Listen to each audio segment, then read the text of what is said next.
Hello Daily Drafters, and welcome to the continuation of the Kamigawa Neon Dynasty Archetype Skeleton set review. Here at Daily Draft, we do things a little differently when it comes to set review season. Rather than give a card-by-card analysis and grade each card individually, here we build what are called Archetype Skeletons, one for each color pair. This isn't a concept that I came up with on my own. In fact, it was a common way to provide set review content before card-by-card reviews became more popular. But here at Daily Draft, we'd like to bring them back as I really do think that they can be a valuable resource for determining what each of the 10 color pairs might look like prior to your first drafts of the set. Now, obviously, we won't get everything correct, and these skeletons should be used for the first few drafts of the set for you. As the format evolves and we learn more about the cards in the set and how they interact with each other, the skeletons will evolve as well. But hopefully, these provide a good baseline for you to begin the format. Before we get into today's skeleton, I'd like to give you a breakdown of exactly how I arrived at what I did when it comes to what quantities of each rarity of card that will be included in each deck. I went ahead and collected data from each of the 46 Crimson Vow drafts on the channel when it comes to how many mythics, rares, uncommons, and commons each deck had, and I took an average for each rarity. That average came out to 2 mythic rares or rares, 5 uncommons, and 16 commons. Those numbers, plus 17 lands, make our 40-card draft deck. In addition, I will allow 4 commons to be a 2-of inclusion if I deem necessary, bringing the total to 8 1-of commons and 4 2-of commons. Don't worry, it'll all make sense as we get going. Lastly, I'd like to give a special shout out and thank you to all those in the subscriber community for choosing to spend a part of your day here with me. And for those of you that aren't subscribed yet, go ahead and click that red subscribe button attached to this video. Remember, it's absolutely free, doesn't cost you a dime, and you'll then be able to stay updated all through preview season and into draft season for Kamigawa Neon Dynasty. With that out of the way, let's dive into our skeleton for the day. In today's video, we'll be taking a look at blue-white, starting with Prodigy's Prototype, which is 1 a white and a blue for a 3/4 artifact vehicle at uncommon. It says whenever 1 or more vehicles you control attack, create a 1/1 colorless pilot creature token with this creature crews vehicles as though its power were 2 greater and has a crew cost of 2. So the blue-white deck in this format is going to be a little bit unique. It cares about vehicles. Now, this is going to be a little bit difficult to set up depending on how powerful the vehicles are at common and uncommon. Obviously, there are going to be some powerful rare vehicles in this format, but we can't count on getting those. So I think it's going to come down to how powerful these common and uncommon vehicles really work in this format. And I'm going to start this video by going through the vehicles I've chosen to put into this deck. Then we'll go with the creatures and non-creatures that will go along with it. So we'll start with Prodigy's Prototype here, which by itself is a fine enough deal. It's basically a 3-mana 3/4, but it does have crew 2. You don't have to attack with the prototype in order to get the pilot creature token. If you attack with another creature and this is sitting on the battlefield, you'll still get that pilot. So it's a decent enough card, but I don't even think this is one of the better vehicles at common and uncommon in this set. So let's take a look at some more. Next vehicle we have in line is Mobilizer Mech, which is 1 and a blue for a 3/4 artifact vehicle at uncommon. It has flying, and it says whenever Mobilizer Mech becomes crewed, up to 1 other target vehicle you control becomes an artifact creature until end of turn, and it has a crew cost of 3. Crew cost of 3 is a little bit steep for this, but I think this might actually be the best vehicle at common or uncommon in this set. It's a 2-mana 3/4 flyer that, yes, the crew cost is a little bit high, but it essentially doubles the power of the creature that's crewing this if you have another vehicle on the battlefield. So when this gets crewed, you can get another vehicle crewed as well. So I think Mobilizer Mech at common and uncommon is going to be the biggest reason to want to get into this vehicles deck. If you see one of these early and you speculate on it and you get another one or a couple of the other vehicles I see on this, you'll see on this list here coming up, I think this is going to be a reason to push down blue-white. Next vehicle I've got is one of our 2 rares for this deck, and it is Reckoner Bankbuster. For 2 generic mana, it's a 4/4 artifact vehicle at rare. It says Reckoner Bankbuster enters the battlefield with 3 charge counters on it.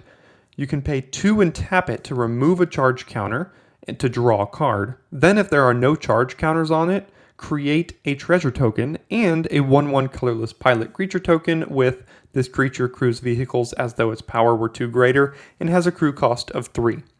I think this is another pretty good reason to get into the vehicles deck. Actually, this one doesn't even need to go inside of a vehicles deck. It's just a generically powerful card. But in the specifically vehicles deck, it's going to be great. It sits down as a 2-mana kind of a way to get a card advantage throughout the game. And then later in the game, when you get all those cards out of it, you'll get your 3 for 1. You have to put in a few mana to get that 3 for 1, but you'll get 3 cards out of this. And then eventually you'll get an extra treasure, you'll get an extra creature that can crew it by itself, and then you have a 4/4 that's left over. So I think this is definitely a great addition to the vehicles deck here, and honestly, this can really slot into any deck. It's going to be a pretty good pack one, pick one, because it's just a generically powerful colorless card. Next vehicle on the list here is Brute Suit for 3 generic mana. Is a 4/3 artifact vehicle at common. It has Vigilance and Crew 1. This is the only common vehicle I've chosen to put in the deck list here for blue-white. It's a little difficult to judge some of these common ones. They seem a little underpowered in general, but not a lot of us have a lot of experience playing with Vehicles Unlimited. I wasn't playing when Kaladesh was a thing, and I think that was the last time that vehicles were really fully supported. There's a chance some of these common ones could be better than this. This is just the one I chose for this deck as an example of a common vehicle that you could end up with in a deck like this. I don't think this one is particularly great, but again, if you can't find access to some of these rares and you find yourself going down blue-white for some reason, I think Brute Suit is fine enough of an inclusion if you're really desperate for some vehicles in your deck. And the last vehicle I've got here is our second rare for the deck in Mindlink Mech, which is 2 and a blue for a 4/3 artifact vehicle at rare. It has flying. And it says whenever this card becomes crewed for the first time each turn, until end of turn, it becomes a copy of target non-legendary creature that crewed it this turn, except it's a 4/3, it's a vehicle artifact in addition to its other types, and it has flying, and it has crew cost of 1. So this has some great flavor in the fact that whatever crews this, it also just kind of takes on the abilities of that card as well, while still keeping its current abilities. It'll never change from being a 4/3 flyer. It can just get additional abilities on top of that. Take note that if the other creature is modified in any way, the keyword in the set as far as having a counter or having an equipment or something like that, that does not transfer over to this. It's just a copy of the creature, not the modifications on top of it. But I don't think that will come up too often because a 3-mana 4/3 flying with a crew cost of just 1 that can be better than that is going to be great. So you'll notice I included 5 vehicles in this deck list here. I don't know the magic number because there's a hard balance between drawing too many vehicles and not having enough creatures on the battlefield to crew those vehicles to do anything. 5 might be too many. And there's a chance that this deck is a little finicky because you may only want to get into this deck for the rare vehicles. But I started out at 5. I would not be surprised if you need to go lower than 5 with the higher quality vehicles and maybe leave out a Brute Suit or something like that. But right now I've got 5, which means most of the other cards are going to be creatures so that we can crew all of these vehicles. Our first non-vehicle card for the deck is going to be Hotshot Mechanic, which is 1 white mana for a 2/1 artifact creature Fox Pilot at uncommon. And it has the pilot text that it crews vehicles as though its power were 2 greater. So obviously this fits just fine in our vehicles deck. If we build this exact deck into a draft, this can crew literally any of the vehicles in our deck. And if we have to get some subpar vehicles to really make this work, this will still be able to crew, if I'm not mistaken, every vehicle in the set. Unless there's one in here that has a crew cost of 5 or greater, which is unlikely. This can crew just about anything in the entire set. So we're going to include it into our vehicles deck here. And at the end of the day, it's a 1 mana 2/1, which is still pretty good at its baseline. Next up, we have Mothrider Patrol for 1 white mana, a 1/1 creature Fox Warrior at common. It has flying. You can pay 3 and a white and tap it to tap target creature. This begins a bit of a stretch in this deck of not having a ton of synergy. When I was building this deck, it says it wants to be a vehicles deck. there's not a lot of synergistic non-vehicle creatures that really go along with it. Obviously, the previous card in Hotshot Mechanic does have synergy with vehicles in that it crews vehicles higher than its own power, but there's not a lot of creatures out there that do that in this set. I think this deck is going to be a little difficult to come together unless these vehicles are just generically powerful and can get put in any deck. Mothrider Patrol is going to be the first card in a series of cards here in this video that don't have inherent synergy with the vehicle theme that blue-white seems to want to be doing. So I included it here because it's a 1-drop, it's low on our curve, it's a generically powerful creature, it's a 1-mana 1/1 flyer that later in the game still has relevance. If you have random modified things going on, you can put that on this as well, which is going to be pretty good. So we're going to go ahead and start out here with Moth Patrol and then go on. Next up, we've got Armguard Familiar for 1 and a blue. It's a 2/1 artifact creature equipment beast at common. It has Ward 2, and it says that equipped creature gets +2/+1 and has Ward 2, and has a reconfigure cost of 4.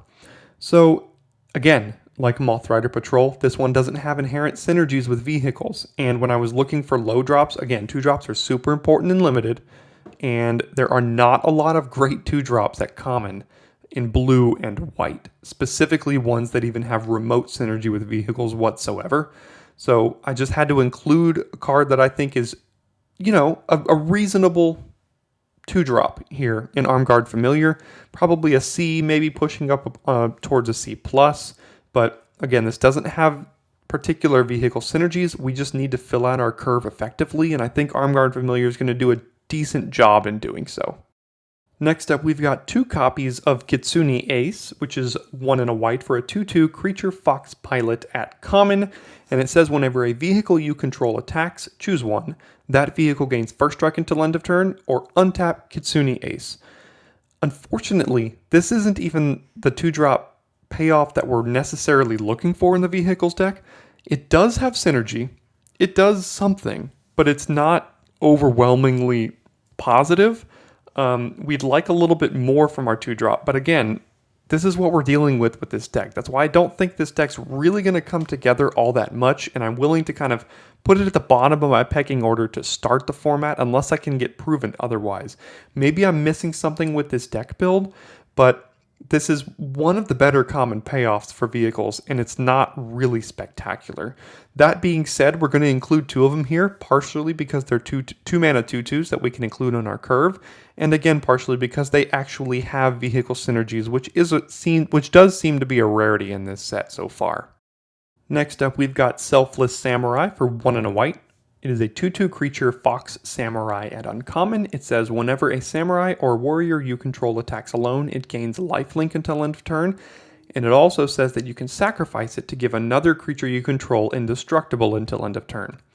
Again, we're lacking 2-drops in this deck at common and uncommon. I just wasn't seeing ones I really wanted to play, so I looked to uncommon to find some decent 2-drops that we could put in this slot, and I think Samurai is a pretty good card. I mean, I don't think we're going to be activating that first ability a ton.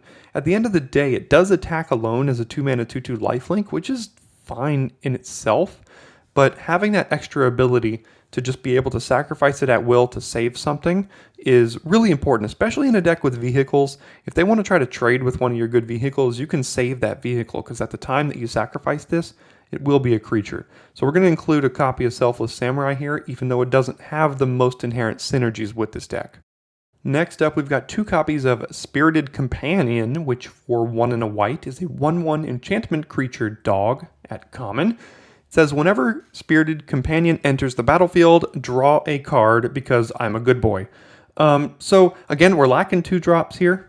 This one, you know, because a lot of our vehicles, and especially the ones that I've chosen, have a crew cost of 1, this creature can come down, draw you a card, and then sit there and just crew your vehicles, which I think is going to be enormously positive in this deck.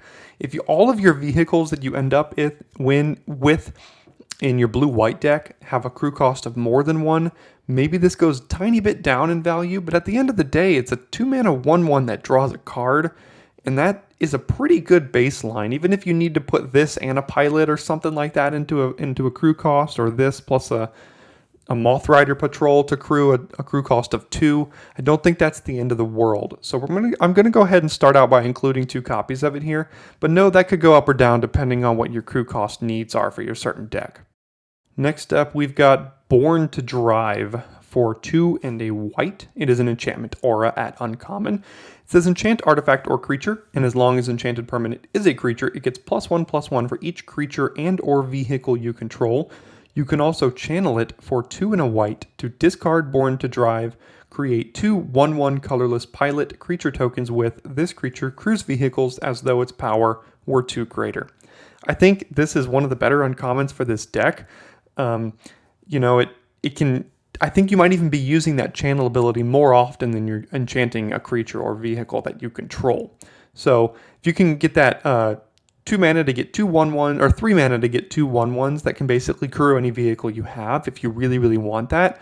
Or if you're just going a little bit wide and you want to just suit up one of your vehicles, crew it for however much you need to crew it for, and really get in there, you can also do that too. I think Born to Drive is going to be a decent inclusion in vehicle-heavy blue-white decks. Next, we have 2 copies of Intercessor's Arrest for 2 and a white. It is an enchantment aura at common. It says enchant permanent. An enchanted permanent can't attack, block, or crew vehicles, and its activated abilities can't be activated unless they're mana abilities. I struggled with this one in this particular deck. I think if you want to be heavy vehicles, you need to have a ton of creatures. Now, I did include this as a 2 of. I wanted to include this as a 1 of, because you don't have a lot of spots for non-creatures. So if you draw too many vehicles and not enough creatures, or too many non-creature spells, you won't have the power needed to crew those vehicles.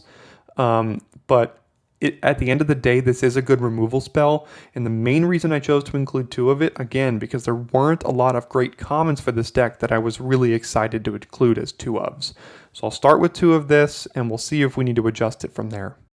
Next up, we have Golden Tail Disciple for 2 and a white. It is a 2/3 enchantment creature, Fox Monk at common with lifelink.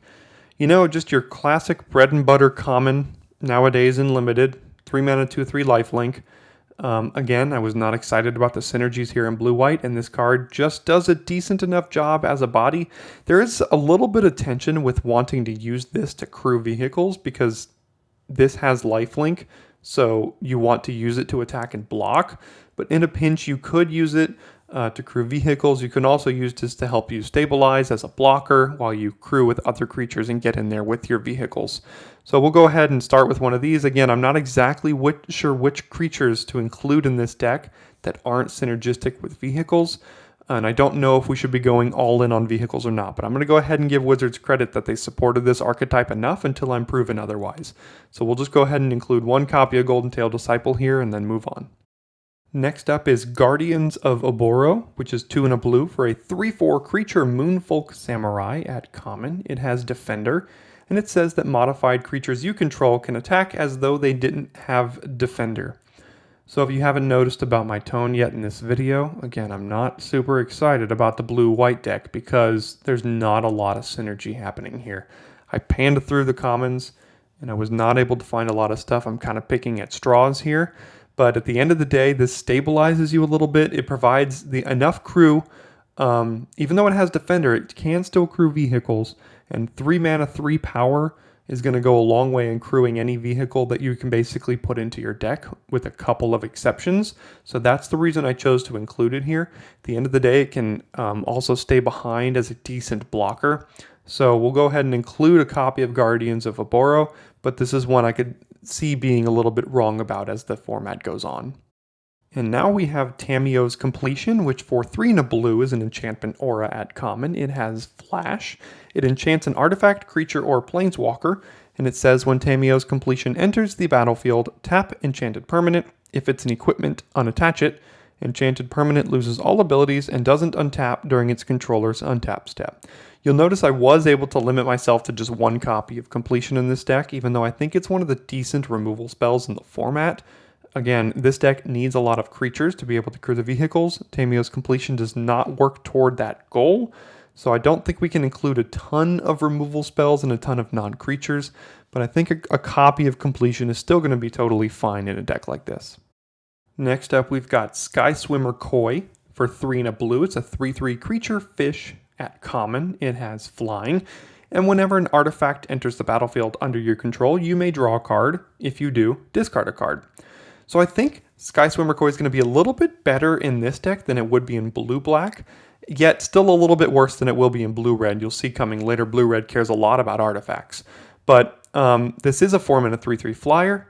The vehicles that will enter the battlefield in blue-white are artifacts, not to mention there's a lot of random artifact creatures floating around. So I think you're going to get a lot more triggers off of this than you might think even in blue-white. So I think that makes it good enough to include as a 2-of and just as a generically powerful creature. So we're going to go ahead and include 2 Skyswimmer Kois here in blue-white and then really look for its power in blue-red later in this week. Next, we've got Saiba Trespassers, which for 4 and a blue is a 3/5 artifact creature Moonfolk Rogue at common. It also has Channel for 3 and a blue, where you can discard it to tap up to 2 target creatures you don't control, and those creatures don't untap during the controller's next untap step. So we used up our rare slots in this deck with cheap vehicles, so I needed a little bit of top end, and I think this at common does a pretty good job of that. It's a 5-mana 3/5 artifact at baseline, and then if you don't need that kind of creature on the battlefield, and maybe you just need to get those last few points of damage in, you can pay 4 to tap 2 target creatures you don't control and keep them tapped. You can also do that at instant speed on their end step, to note. So I think this is going to be just a generically powerful common, and I'm wondering how many decks it can fit into, and I think if you're lacking top end, this does a decent job of filling in. And our last card for today's deck is Sunblade Samurai, which for 4 and a white is a 4/4 enchantment creature human samurai at common. It has vigilance, and it also has Channel for 2 generic mana, where you can discard it to search your library for a basic plains card, reveal it, put it into your hand, then shuffle, and you also gain 2 life. This is, as the week has gone on, I've kind of warmed up to this card even more. It's just a generically powerful card. 5-mana 4/4 vigilance. It's not the greatest thing in the world, but it's passable. And then when you don't need a 5-mana 4/4, or you don't have the mana to cast a 5-mana 4/4, you can just pay 2 generic mana to go find a plains, gain a couple life, and then get on with your life, hit that land drop, and keep going. It has very good modality where it's good late, it's good early, and that it helps you catch your land drops. And it's just a decent creature to include in a lot of white decks in this format, I'm pretty sure. I hope this video is helpful in your preparation for Kamigawa Neon Dynasty. Be sure to stick around for the next video in the series, Black Green, which will be hitting the channel at 7 AM Eastern Time tomorrow. Check out the Neon Dynasty Archetype Skeleton playlist as well to find all of the skeletons in this series in one location. If you enjoyed this content, feel free to give it a like and share it with a friend or two, as there's a decent chance someone else might like it as well. If you're already subscribed to the channel, thanks for being here today, and if you're not, go ahead and click that subscribe button to stay on top of preview season and have access to consistent, high-quality drafts as soon as the set launches on Arena.